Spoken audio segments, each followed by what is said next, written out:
जब भगवान ने दुनिया बनाई तब उसने पहले कुत्ते को बनाया। भगवान ने कुत्ते से कहा तुम दिन भर घर के बाहर बैठे रहना और जो भी वहां से गुजरे उन पर भौंकना।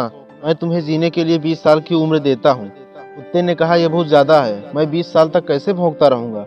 मुझे सिर्फ 10 साल दे दो जीने के लिए और मैं 10 साल आपको वापस करता हूँ। भगवान ने कुत्ते की बात मान ली और उसे 10 साल की उम्र दे दी। फिर दूसरे दिन भगवान ने बंदर बनाए और भगवान ने बंदर से कहा तुम लोगों का मनोरंजन करना, उन्हें करतब दिखाना और उन्हें खूब हंसाना। मैं तुम्हें जीने के लिए 20 साल की उम्र देता हूँ। बंदर ने कहा करतब दिखाने के लिए 20 साल की उम्र, आपको यह ज्यादा नहीं लगती? मैं भी उन कुत्तों की तरह आपको 20 साल की उम्र में से 10 साल आपको वापस लौटाता हूँ। भगवान राजी हो गए। अब दुनिया बनाने के तीसरे दिन भगवान ने गाय बनाई।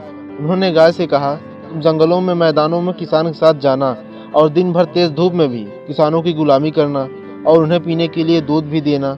मैं तुम्हें जीने के लिए 60 साल की उम्र देता हूँ। गाय ने कहा इस तरह की कठिन और पारिश्रमिक जिंदगी के लिए आप मुझे 60 साल की उम्र दे रहे हैं, आप मुझे सिर्फ 20 साल की उम्र दे दो और बाकी वापस ले लो।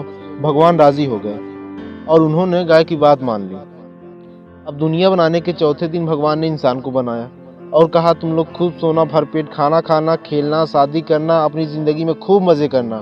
मैं तुम्हें जीने के लिए 20 साल की उम्र देता हूँ। तब इंसान ने कहा क्या सिर्फ 20 साल की उम्र, ये तो कम है।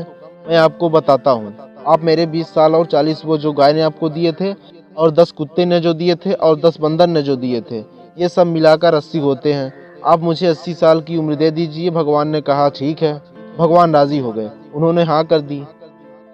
तो इसलिए हमारे जीवन के पहले 20 साल हम खूब खाते हैं, सोते हैं, खेलते हैं। फिर अगले 40 साल हम गुलामी करते हैं, अपने परिवार की रक्षा करते हैं। फिर अगले 10 साल हम बंदरों की तरह अपने पोते पोतियों को हंसाते हैं और आखिरी 10 साल हम एक जगह बैठ जाते हैं और घर के सदस्यों पर भोंकते हैं। हमारी और मांगने की आदत से ही हम परेशान हैं। हमें जितना मिलता है हम उससे संतुष्ट ही नहीं रहते। हमारे दुखों का कारण सिर्फ और सिर्फ एक है और वो है हमारी असंतुष्टि।